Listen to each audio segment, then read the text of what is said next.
When Princess Diana stepped out of the royal carriage in 1981 to marry King Charles III, the world expected perfection.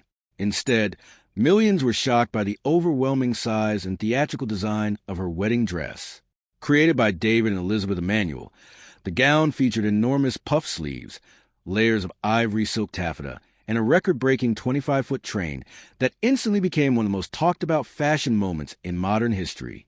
While many praised the dress for its fairy tale grandeur, critics argued that it completely swallowed Diana's naturally elegant appearance and looked far too excessive even for a royal wedding. Fashion journalists from the early 1980s often described the gown as a symbol of everything exaggerated about that era. The sleeves appeared almost cartoonishly large on television broadcasts, especially when Diana exited the carriage with the fabric visibly wrinkled from the long ride to St. Paul's Cathedral. Those wrinkles became infamous overnight because viewers expected royal perfection, but instead saw crushed silk covering nearly every visible angle of the gown. Critics later claimed the dress looked more like a decorative curtain than a timeless bridal masterpiece. Another reason the gown received criticism was because it seemed disconnected from Diana's personality. Before the wedding, Diana was already admired for her softer and more natural fashion choices, which made the extravagant design feel forced upon her image. Many royal observers later argued that the dress represented the pressure of the monarchy rather than Diana herself. As the years passed and minimalist bridal fashion became more popular, younger generations increasingly viewed the gown as outdated rather than iconic. The enormous train became both the dress's greatest strength and biggest problem. Photographs of the train flowing down the cathedral steps created unforgettable imagery, but inside the carriage it had become tangled and crushed beyond repair. Television cameras captured Diana struggling to arrange the fabric properly as she walked, and critics pointed to that awkwardness as proof that the design prioritized spectacle over practicality. Some fashion historians even argued that the train distracted attention away from the bride herself.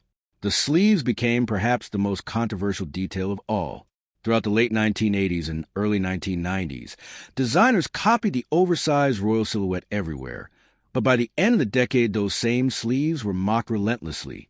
Retrospective fashion reviews frequently ranked Diana's wedding dress among the most dated celebrity gowns ever created because the proportions were so strongly tied to one specific era. Unlike timeless bridal silhouettes that remain elegant across generations, this gown became trapped within the aesthetics of early 1980s fashion excess. Critics also noted how the dress lacked balance in photographs. The dramatic layers, sequins, bows, lace, and giant sleeves competed for attention simultaneously, creating what some considered visual chaos. Royal fashion experts later suggested that a simpler gown could have highlighted Diana's beauty far more effectively. Instead, many viewers remember the dress before they remember the bride, which became one of the central criticisms repeated for decades afterward. Despite the backlash, the dress undeniably succeeded in becoming unforgettable. The design reflected the fantasy and grandeur surrounding royal weddings of the time, and millions of viewers still associate with the peak of global royal fascination. Yet that same theatricality is exactly why fashion critics continue debating it today. Some believe it perfectly captured the spirit of the 1980s, while others see it as one of the clearest examples of excess, overwhelming elegance. Years later, documentaries and royal retrospectives revisited the gown with more nuanced perspectives. Some experts defended the dress by arguing that Diana was only 20 years old and living inside a real-life fairy tale shaped by palace expectations. In that context, the exaggerated silhouette represented innocence, fantasy, and enormous pressure placed upon her. Others countered that royal designers should have prioritized timeless sophistication instead of trend-driven extravagance. The public perception of the gown also changed after Diana's later fashion evolution. During the 1990s, she became one of the most admired style icons in the world thanks to her sleek, elegant, and modern outfits. Compared to those refined looks, the wedding gown suddenly appeared even more outdated and disconnected from the confident woman she eventually became. Critics began viewing the dress almost as a symbol of the shy and restricted version of Diana that existed before she found her own identity. Today, Princess Diana's wedding dress remains one of the most recognizable bridal gowns ever created, but it also stands as one of the most criticized celebrity wedding dresses in history. Its enormous proportions, wrinkled fabric, and overwhelming design continue dividing opinions decades later. Some still see a magical royal fantasy, while others see a cautionary example of fashion excess overshadowing timeless beauty. Either way, the gown achieved something few wedding dresses ever accomplish. It became permanently embedded in global pop culture history. When Sarah Ferguson married Prince Andrew in 1986, expectations were incredibly high because the public still remembered the massive spectacle surrounding Princess Diana's royal wedding only 5 years earlier. Ferguson's dress, designed by Linka Cyrak, attempted to combine traditional royal elegance with personal symbolism, including embroidered anchors representing Andrew's naval career. While some admired the sentimental details, many critics felt the gown lacked sophistication and appeared surprisingly heavy and awkward on camera. One of the most common criticisms centered around the dress's bulky silhouette. The enormous sleeves and thick fabric made Ferguson appear overwhelmed by the gown itself, especially during wide-angle television shots. Fashion reviewers argued that the design failed to flatter her figure and instead created a stiff appearance that lacked grace. Compared to Diana's dramatic fairy tale entrance, Ferguson's bridal look was often described as less magical and far less visually memorable. The dress also suffered from comparisons that were nearly impossible to escape. Since Diana's wedding had become a worldwide cultural event, every royal bridal gown afterward faced enormous pressure. Critics constantly compared Ferguson's gown to Diana's, usually unfavorably. While Diana's dress was criticized for excess, Ferguson's was criticized for lacking enough glamour and refinement despite still embracing oversized 1980s fashion trends. In many reviews, the gown seemed trapped awkwardly between simplicity and extravagance. Fashion commentators particularly disliked the heavy beadwork and embroidery scattered across the dress.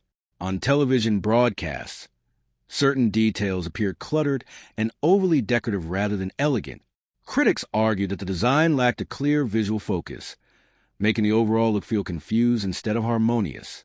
Some even claimed the gown resembled a costume rather than a carefully balanced royal bridal creation.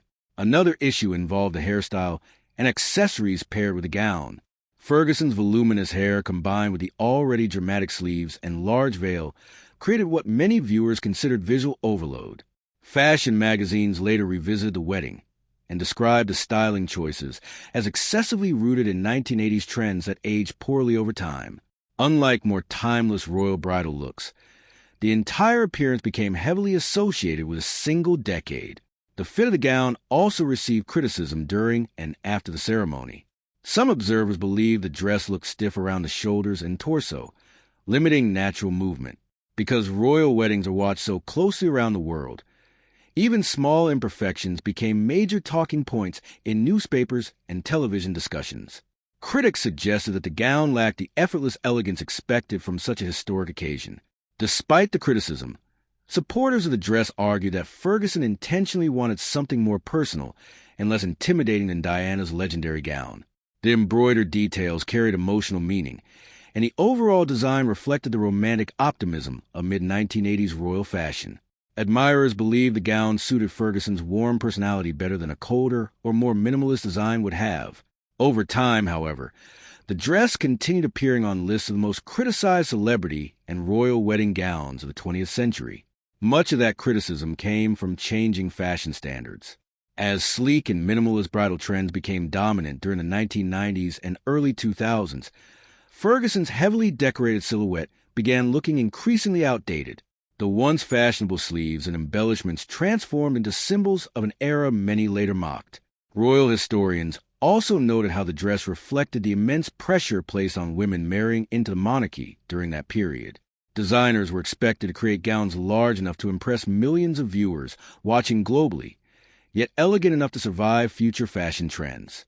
Ferguson's gown ultimately struggled to achieve that balance, becoming remembered more for its excesses than for timeless beauty.